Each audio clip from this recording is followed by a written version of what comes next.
Assalamualaikum warahmatullahi wabarakatuh.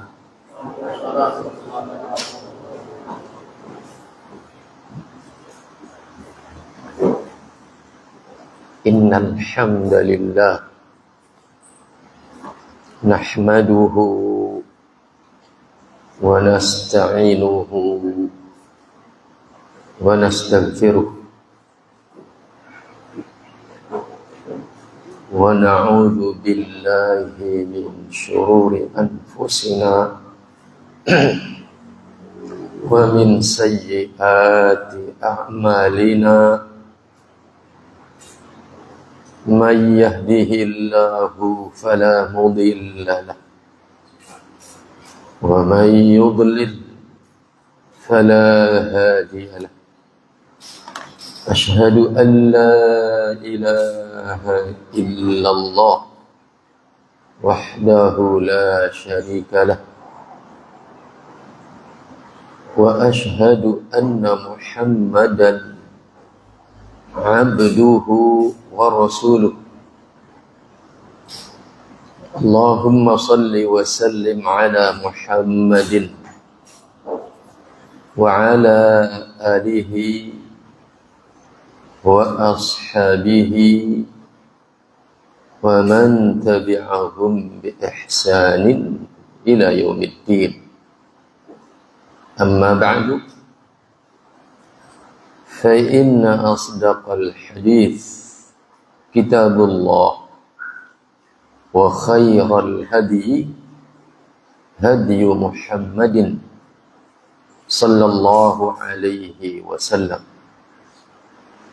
wa syarrul umuri muhdatsatuha wa kullu muhdatsatin bid'ah wa kullu bid'atin dhalalah wa kullu dhalalatin finnar.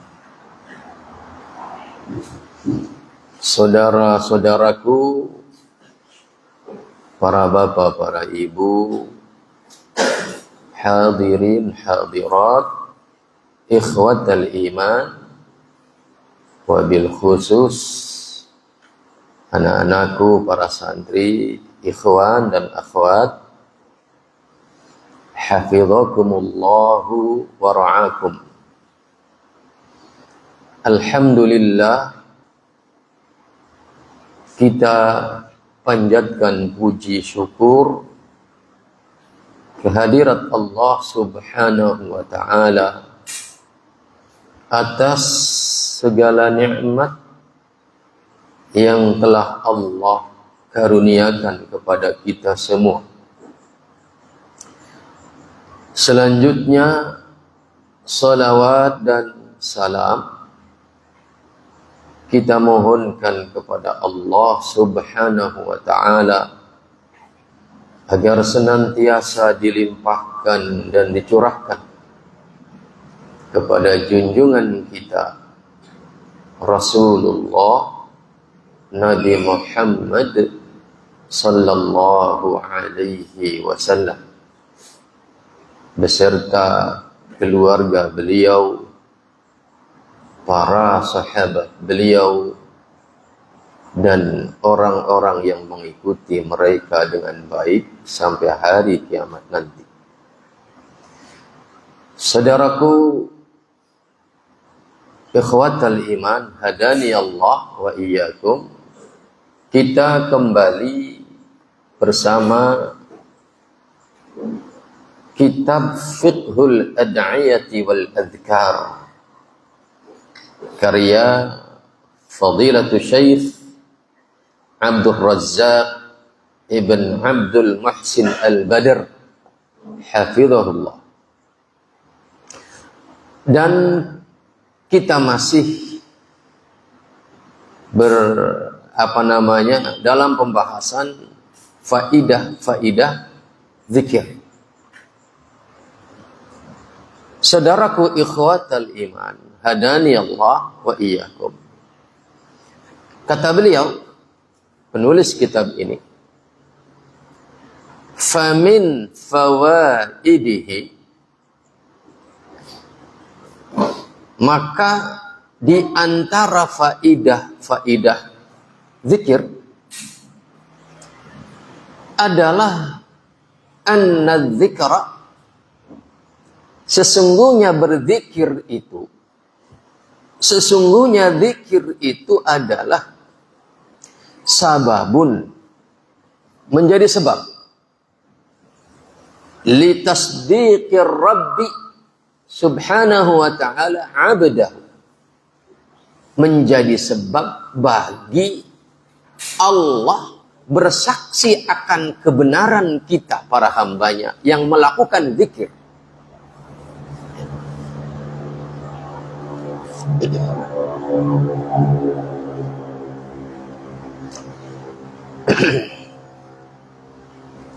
Luar biasa ya, ini faidah yang kesekian kalinya dari faidah zikir. Ininya ikut muter. Bahwa dengan kita zikir, maka itu menjadi sebab Allah bersaksi akan kebenaran kita. Kenapa? Karena kata beliau, fa inna dzakira, karena maka sesungguhnya orang yang berzikir itu yukhbiru, tidaklah orang melafazkan zikir-zikir dengan zikir yang syar'i tentunya. Zikir yang datang dari Allah dan Rasulnya. Tidaklah seseorang berzikir, itu artinya orang yang berzikir itu dengan zikir-zikir yang syar'i itu yukhbiru anillahi, sedang mengkabarkan tentang siapa Allah, bi awsafi kamalihi, dengan menjelaskan sifat-sifat kesempurnaannya, wa nu'uti jalalihi, dan sifat-sifat keagungannya. Tidaklah orang melafazkan zikir kepada Allah kecuali artinya orang itu sedang apa? Mengabarkan tentang Allah subhanahu wa ta'ala dari sisi sifatnya yang sempurna dan sifatnya yang agung. Maka fa'idha akhbara biha, tatkala fa'idha akhbara biha al-'abdu, ketika seorang hamba mengabarkan tentang kesempurnaan dan keagungan Allah dengan zikir-zikir yang syar'i tadi, saddaqahu rabbuh, maka Rabbnya akan bersaksi akan benarnya apa yang engkau kabarkan tentang diri, tentang Allah subhanahu wa ta'ala. Dan kata beliau, penulis kitab ini, Syekh Abdul Razzaq, wa man saddaqahu Allah ta'ala, barang siapa yang dianggap benar oleh Allah, barang siapa yang Allah bersaksi akan kebenarannya, maka ini adalah sebuah keluar biasa. Kita, jangankan Allah yang bersaksi akan benarnya kita, ya, yang bersaksi orang biasa, bahkan level sosialnya orang bawah, kemudian dia bersaksi akan benarnya kita, maka itu adalah menunjukkan apa? Kebahagiaan. Maka bayangkan kalau kemudian yang bersaksi akan kebenaran kita itu adalah Allah subhanahu wa ta'ala, maka wa man saddaqahu Allah ta'ala lam yuhsyar ma'al kadhibin. Orang siapa yang Allah bersaksi akan benarnya seseorang, maka seseorang itu tidak akan dikumpulkan bersama orang-orang pendusta. Ikhwatal iman, hadani Allah wa iyyakum. Kita Jangankan dikelompokkan bersama sebagai orang-orang pendusta, ya, sekedar tertuduh, sekedar tercurigai sebagai tukang dusta, ini menyakitkan dan ini menghinakan. Bayangkan kalau kemudian kita dikumpulkan bersama mereka, na'udzubillahi min dzalik. Maka agar kita jangan sampai tertuduh, ya, tercurigai, apalagi sampai dikelompokkan bersama orang-orang yang dianggap dusta, maka raihlah persaksian Allah Subhanahu wa taala akan benarnya kita dengan apa? Maka kata beliau, otomatis warujiya an yuhsyara ma'as sadiqin. Kalau kita tidak dikumpulkan bersama para pendusta, berarti optimis kita akan dikelompokkan oleh Allah, dikumpulkan oleh Allah bersama orang-orang yang shadiqin, bersama orang-orang yang benar, bersama orang-orang yang jujur. Ya ayyuhalladzina amanu ittaqullah wa kunu ma'as shadiqin, kata Allah. Wahai orang-orang yang beriman, bertakwalah kalian kepada Allah, wa kunu ma'as shadiqin. Lihat 3 poin ini. Yang pertama, Allah menyeru kepada siapa? Orang yang beriman. Iman itu cukup secara asal sebagai bekal untuk kemuliaan dunia dan kemuliaan akhirat. Tetapi Allah tidak cukup hanya dengan mengatakan iman, tetapi ittaqullah. Bertakwalah kalian kepada Allah Subhanahu wa taala. Dan takwa itu adalah sebaik-baik bekal dunia dan akhirat. Tetapi Allah kemudian menambahkan dengan kalimat apa? Wa kunu ma'as shadiqin, dan adalah kalian bersama orang-orang yang benar. Ya. Proses menuju kita dikumpulkan bersama orang-orang yang benar, jangankan di akhirat, di dunia ini prosesnya adalah harus dengan bantuan Allah Subhanahu wa ta'ala.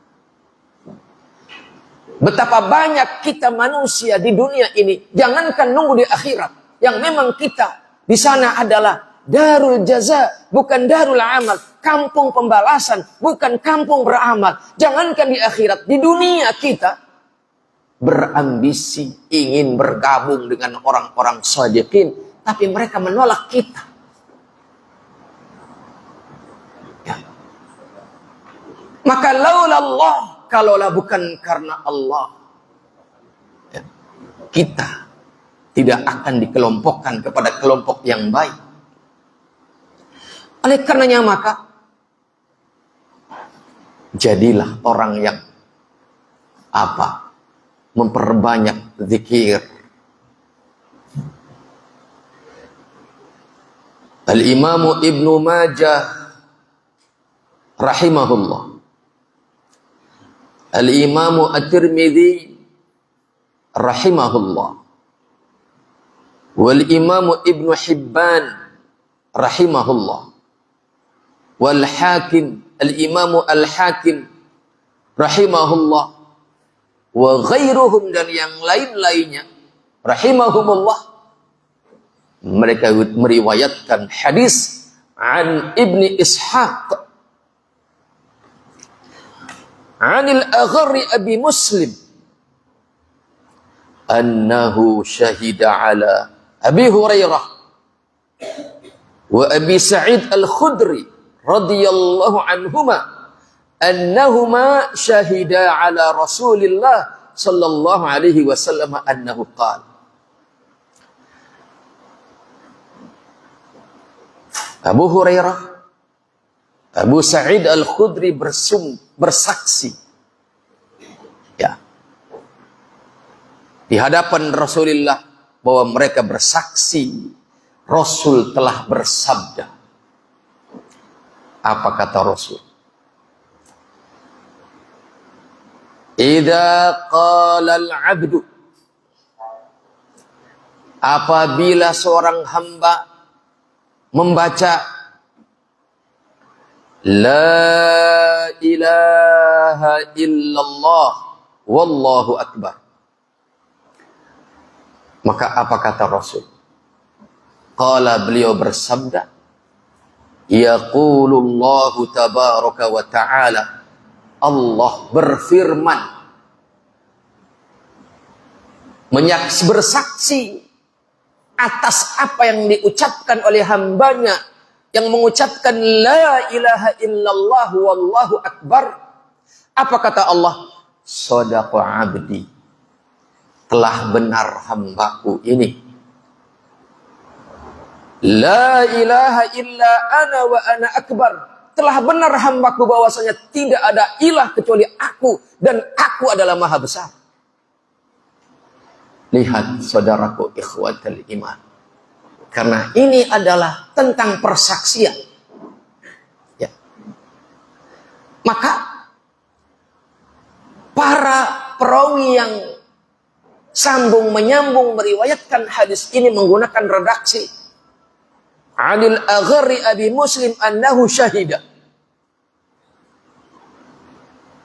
dia bersaksi atas Abu Hurairah dan Abu Sa'id radhiyallahu anhum. Kemudian kedua beliau juga bersaksi atas Rasulullah sallallahu alaihi wasallam bahwa Rasul telah bersabda, dan kata Rasul, Allah bersaksi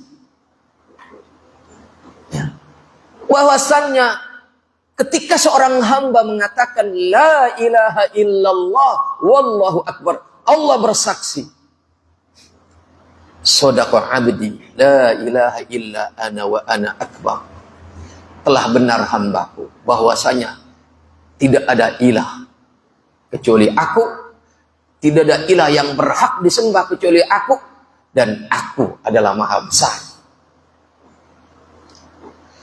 Selanjutnya kata Rasul, wa idza qala, apabila seorang hamba itu membaca la ilaha illallah wahdah, tidak ada ilah yang hak disembah kecuali hanya Allah wahdahu semata, qala, maka Allah berfirman, shadaqa abdi la ilaha illa ana wahdi, telah benar hambaku bahwasannya tidak ada ilah yang berhak untuk disembah, tidak ada ilah yang berhak untuk disembah kecuali aku semata. Wa idza qala la ilaha illallah la syarikalah, kata Nabi, jika seorang hamba itu membaca la ilaha illallah la syarikalah, tidak ada ilah yang berhak disembah kecuali hanya Allah, tidak ada sekutu baginya, maka Allah bersaksi dengan berfirman, shadaqa abdi la ilaha illa ana la syarika li, telah benar hambaku bahwasanya tidak ada ilah yang berhak disembah kecuali aku dan tidak ada sekutu bagiku. Wa idza qala la ilaha illallah lahul mulku wa lahul hamdu, dan kata Nabi, apabila seorang hamba itu membaca la ilaha illallah, tidak ada ilah yang berhak disembah kecuali hanya Allah, lahul mulku, hanya miliknya lah kerajaan ini, walahul hamdu, hanya miliknya lah pujian, segala pujian, maka apa kata Allah?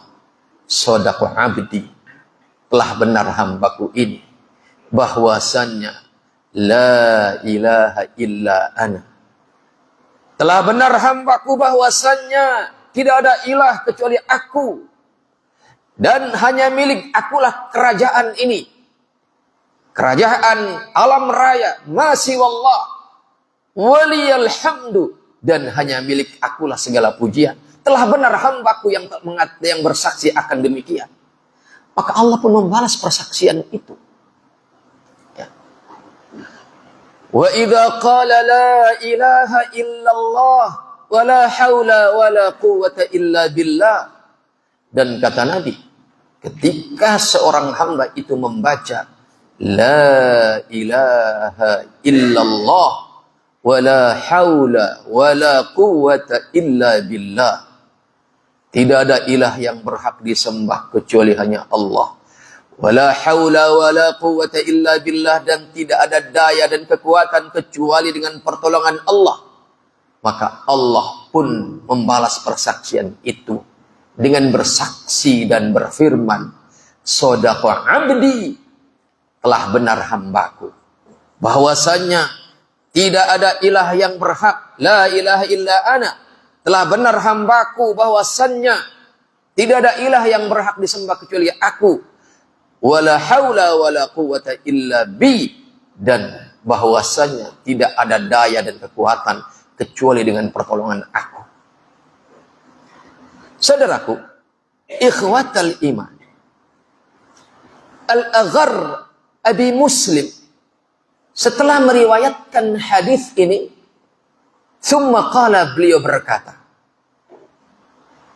thumma qala al-Agharr syai'an lam afhamhu. Ya. Qultu li Abi Ja'far, thumma qala al-Agharr syai'an lam afhamhu. Kata Abu Ishaq, ya. Kata Abu Ishaq yang meriwayatkan hadis ini dari Al-Agharr Abi Muslim, kata Abu Ishaq, Al-Agharr Abu Muslim ini berkata sesuatu yang aku tidak bisa memahaminya. Thumma qala al-Agharr syai'an lam afhamhu, kata Abu Ishaq, mengatakan sesuatu yang aku tidak memahaminya. Qultu li Abi Ja'far, ma qala, aku pun berkata kepada Abu Ja'far, apa yang dia maksudkan dengan perkataannya. Qala man ruziqahunna 'inda mautihi lam tamussahun naru. Barang siapa yang ruziqahunna. Ya, lihat. Ini kalau dalam tinjauan ilmu nahwu, ruziqa. Ya, fi'il madi yang dumma awwaluhu wa kusira ma qabla akhirih, berarti fiilnya fiil mabni majhul, berarti naibul fa'ilnya itu bersifat apa? Pasif. Barang siapa yang diberi, ya. Barang siapa yang dikaruniai, ya. Man ruziqa, man utawi sapa wong ruziqa yang dikaruniai sapa man hunna ing ucapan-ucapan tadi, zikir-zikir tadi, inda mautihi, saat menjelang kematiannya, lam tamussahun nar, maka dia tidak akan tersentuh oleh kobaran api neraka. Artinya saudaraku ikhwatal iman, ya, kita digolongkan sebagai shadiqin, yang memang kita diperintahkan berusaha menjadi wa kunu minas shadiqin, sebagaimana Allah firmankan, ya ayyuhalladzina amanu taqullaha wa kunu ma'as shadiqin, wahai orang-orang yang beriman, bertakwalah kalian kepada Allah, wa kunu ma'as shadiqin, dan adalah kalian bersama orang-orang yang shadiqin, orang yang benar. Ya, artinya berarti iman itu rentan merosot. Karena iman itu yazidu wa yanqus. Iman itu bisa meningkat, iman itu bisa merosot. Dan buah daripada iman itu adalah takwa. Artinya berarti ketakwaan pun bisa kendor. Sebagaimana iman sebagai akar daripada ketakwaan itu bisa kendor, maka ketakwaan itu pun bisa kendor. agar iman tetap eksis, bahkan berkembang, bahkan meningkat, agar ketakwaan tetap eksis, bahkan meningkat. Kunu ma'as shadiqin. Adalah kalian bersama orang-orang yang benar. Dan itu salah satu caranya adalah dengan apa? Kita menjadi ahli zikir. Maka berzikirlah wahai kalian anak-anakku para santri. Berzikirlah kalian dan banyak-banyaklah berzikir. Hadis ini waqala Syekh Al-Albani rahimahullah wa huwa hadithun sahihun. Wa qala Tirmidzi hadithun hasanun. Kata al-Imam At-Tirmidzi ini hadis hasan. Wa sahhahul Hakim, dan kata al-Imam Al-Hakim hadis ini hadis sahih. Wa wafaqahu Az-Zahabi, dan disepakati oleh al-Imam Az-Zahabi rahimahumullah. Ini hari ini kita mendapati tambahan faidah daripada zikrullah, yaitu kita disaksikan oleh Allah bahwa kita adalah minas shadiqin, dan artinya berarti kita akan dikelompokkan, dikumpulkan, tidak hanya di akhirat, bahkan di dunia ini kita akan dikumpulkan bersama orang-orang yang benar. Ketahuilah, kalau kita jangankan di akhirat, di dunia kita dikenal sebagai bagian dari para pendusta. Ya. Jangankan di akhirat, di dunia. Kalau kemudian kita dikenal oleh masyarakat sebagai golongan daripada pendusta, ini adalah kehinaan dan akan melahirkan kehinaan-kehinaan yang lain. Ya. Maka jagalah kemuliaan diri kita agar kita digolongkan sebagai minas shadiqin. Selanjutnya, wa min fawaidihi, dan di antara faidah-faidah zikir adalah anna kathrata dzikrillahi subhanahu wa ta'ala amanun minan nifaq. Sesungguhnya banyak berzikir kepada Allah itu adalah pertanda adanya jaminan keamanan buat kita dari kemunafikan. An-nifaq, kemunafikan, boleh jadi awalnya nifaq qauli, tapi kalau kemudian itu terus dan terus akan berujung kepada nifaq i'tiqadi.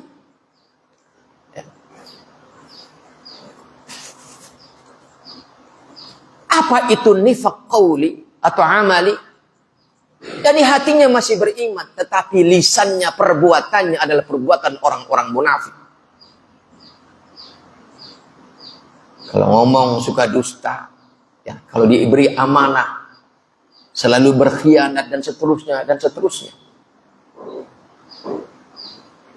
Hati masih menyimpan iman dengan benar, tapi kalau perbuatannya adalah perbuatan orang munafik, itu namanya nifaq amali. Dan kalau ini dibiarkan, maka akan berujung kepada nifaq i'tiqadi, yaitu justru kebalikannya.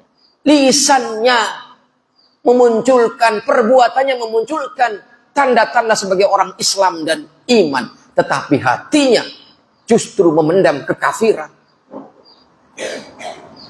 Ini namanya nifaq akbar, kemunafikan besar.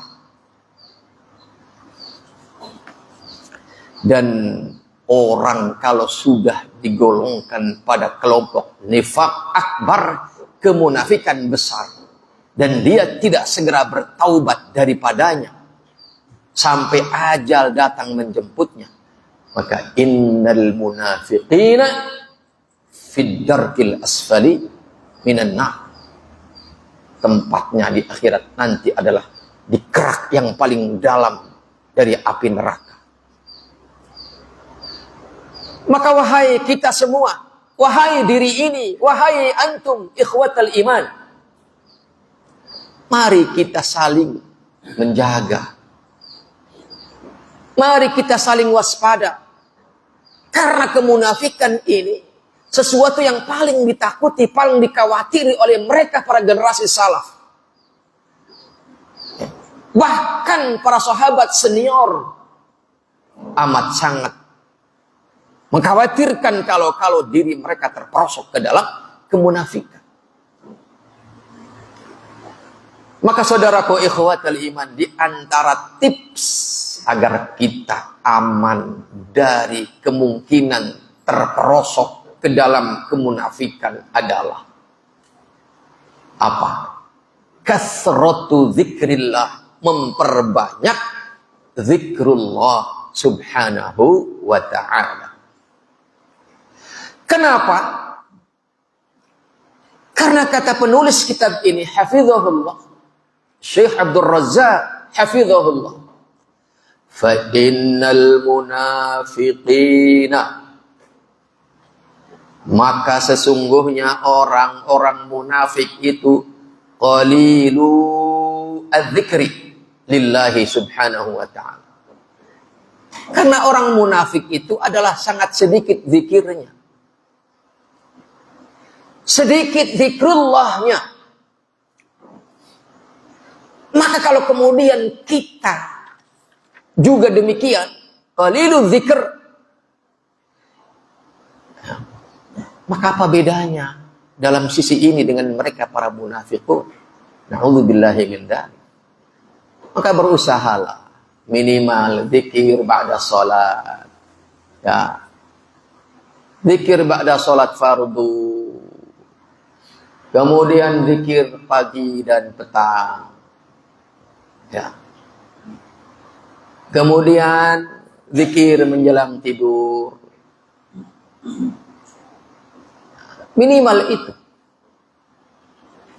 Sebagaimana itu dikatakan oleh Al-Imam An-Nawawi rahimahullah. Jangan, saya lihat sebagian santri nggak tahu masih nggak sampai hari ini. Kalau zikir pagi malah lebih memilih ke WC. Ya. Jangan, ya. Jangan. Kalau ke WC untuk darurat buang hajat, nggak masalah. Ini terkadang menghindar dari zikir. Ya, jongkok di toilet bari ngantuk. Ya. Hindari itu.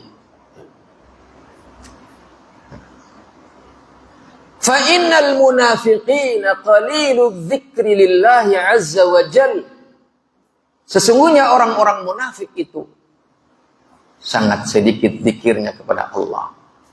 Sebagaimana Allah itu kabarkan di dalam Al-Quran surat An-Nisa ayat 143. Kata Allah, وَلَا يَذْكُرُونَ اللَّهَ إِلَّا قَلِيلًا.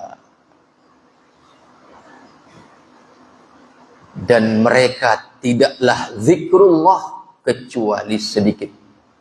Artinya orang-orang munafik itu zikrullah. Maka bayangkan kalau kita tidak zikrullah. Mereka zikrullah, mereka sholat, mereka bahkan ketika Rasul akan maju ke medan perang, mereka pun mendaftar. Ya, luar biasa. Tapi mereka, sebagian mereka yang demikian itu, para munafik itu tidak selamat dari kemunafikan. Maka bayangkan kalau hari ini kita mengaku muslim, tidak zikir sama sekali. Ba'da sholat fardu, setelah salam langsung kabur. Kalaupun nggak kabur, ngantuk. Ya kan? Bayangkan, secara zahir mana yang lebih baik? antara kita dengan mereka yang zikir tapi sedikit, sedangkan kita beriman tetapi tidak zikir. Secara zahir, mana yang lebih baik? Maka waspadalah. Kronologi seseorang terperosok ke dalam kemunafikan itu, salah satu kronologinya adalah ketika dia sedikit zikir. Ya. Qala Ka'ab, kata beliau, man aktsara zikrullah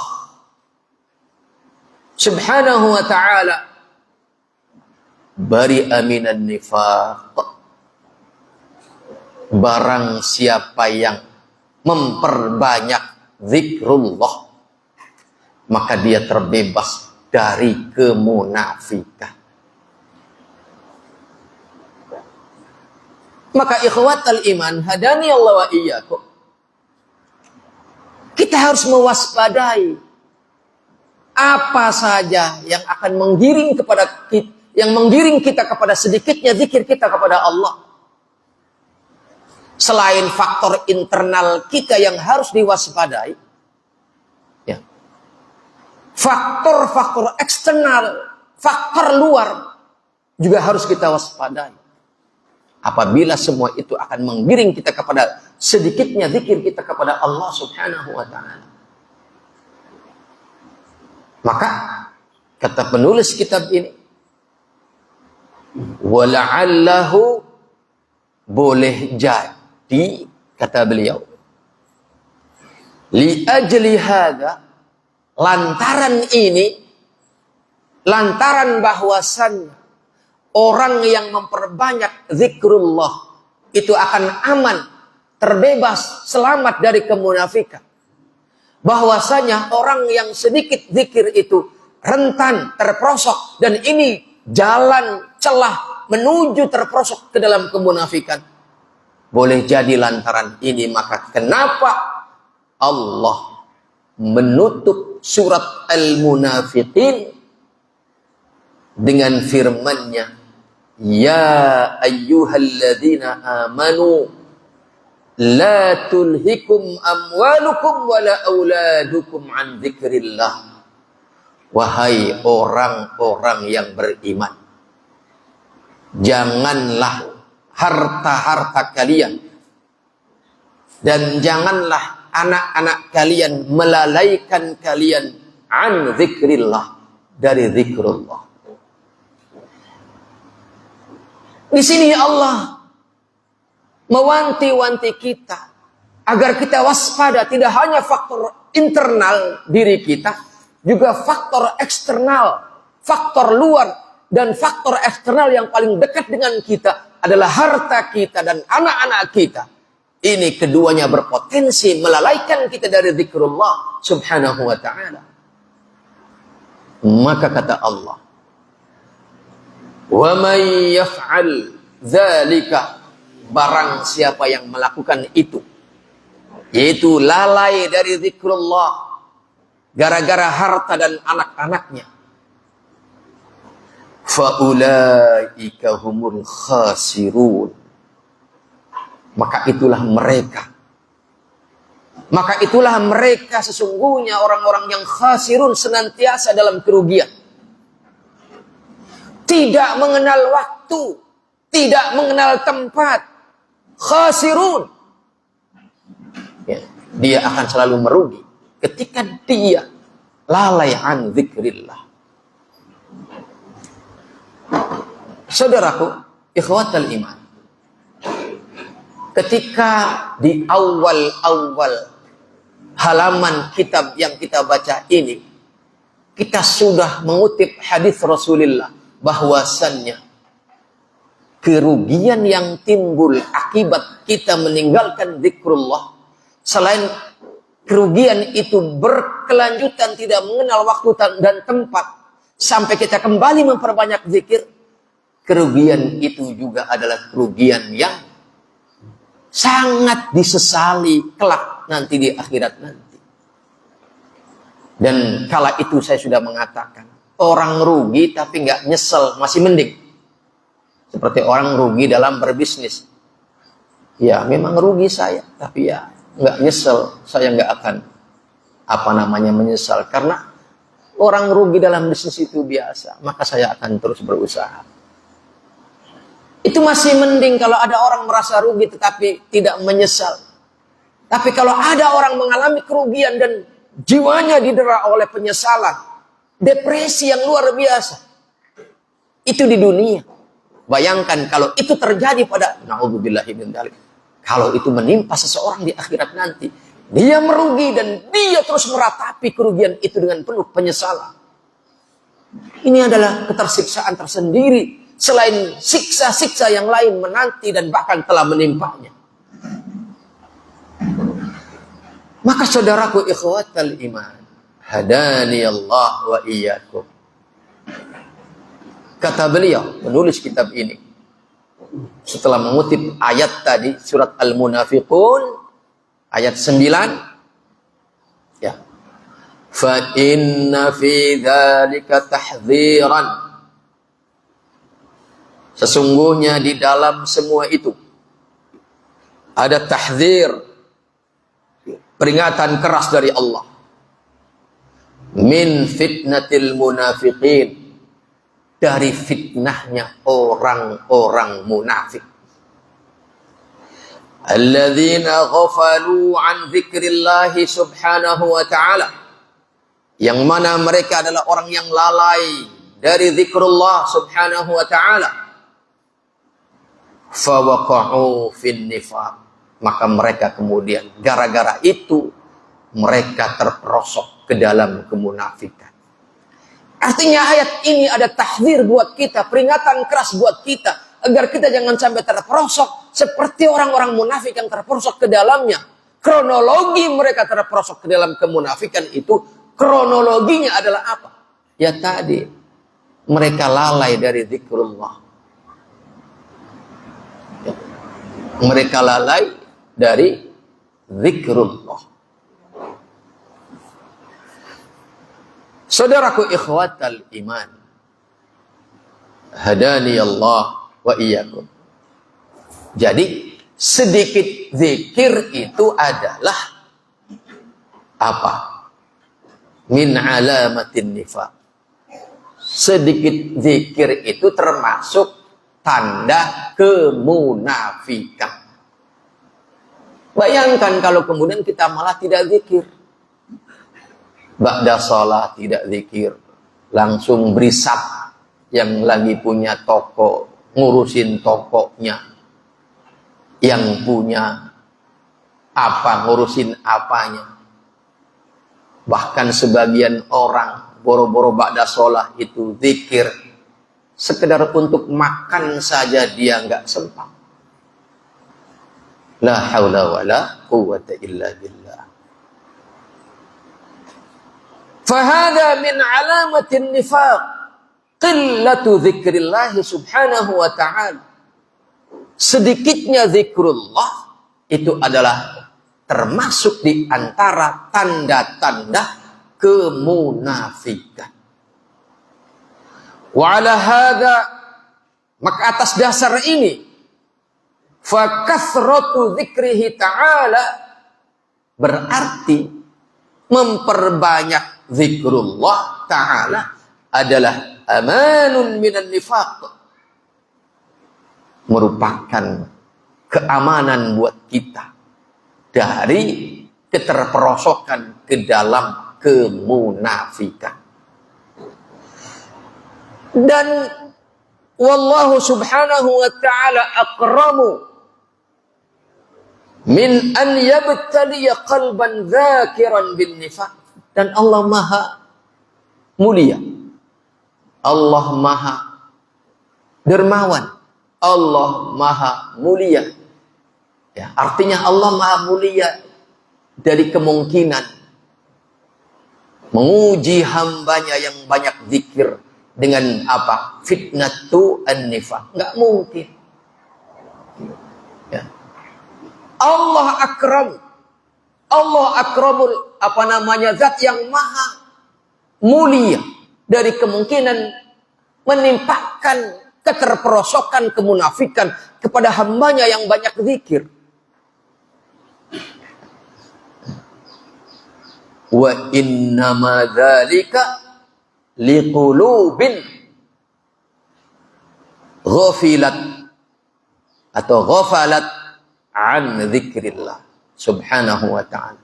Sesungguhnya keterperosokan itu, sesungguhnya keterperosokan dalam kemunafikan itu hanyalah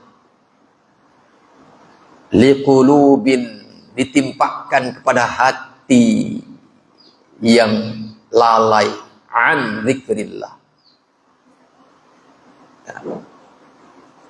Maka kita bisa dengan mudah mendeteksi kita ini kemana arah perjalanan keimanan kita. Apakah aman dari nifak ataukah rentan terhadap kemunafikan? Cara mudah deteksinya adalah salah satunya apa? Seberapa banyak zikir kita kepada Allah Subhanahu wa ta'ala dalam keseharian. Ini faidah yang kedua yang hari ini kita dapatkan dari faidah-faidah zikrullah. Selanjutnya, wa min fawaididz zikri, dan di antara faidah-faidah zikir adalah annahu syifaa'un lil qalbi. Sesungguhnya zikrullah itu adalah syifaa'un lil qalbi, penawar kesembuhan bagi hati. Wa dawa'un li amradihi, dan obat bagi berbagai macam penyakit hati. Qala Makhul bin Abdullah rahimahullah, kata beliau, zikrullahi ta'ala shifa'un wa zikrun nasi da'un. Nah, kita selalu mengingat Allah itu obat. Tapi kalau kita selalu mengingat orang, itu penyakit. Ya. Ini Masya Allah kalimat yang singkat tetapi maknanya amat sangat dalam. Zikrullah ta'ala syifa'un. Selalu mengingat Allah, mendikirkan Allah itu adalah syifa'un, kesembuhan. Tetapi zikrun nas, selalu mengingat manusia, itu adalah da'un, penyakit. Apalagi kalau yang diingat-ingat itu manusianya manusia mantan yang sering berkhianat kepada kita. Mantan mitra bisnis, mantan mitra apa, mantan apapun, ya, kita selalu mengingatnya, itu akan semakin menyesakkan dada. Maka di antara faedah zikrullah itu adalah syifa'un, penawar bagi hati. Dan ikhwatal iman, hadani Allah wa iyyakum, hati kalau sudah rapuh, maka akan muncul depresi.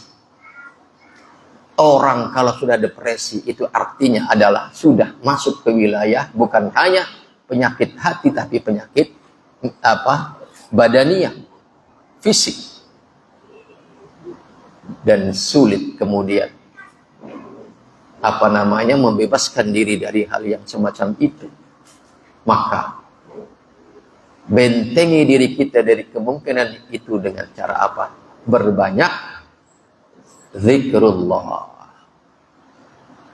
Sementara itu dulu yang bisa saya bacakan buat antum pada hari ini, dan insya Allah akan dilanjutkan pada pertemuan yang akan datang insya Allah.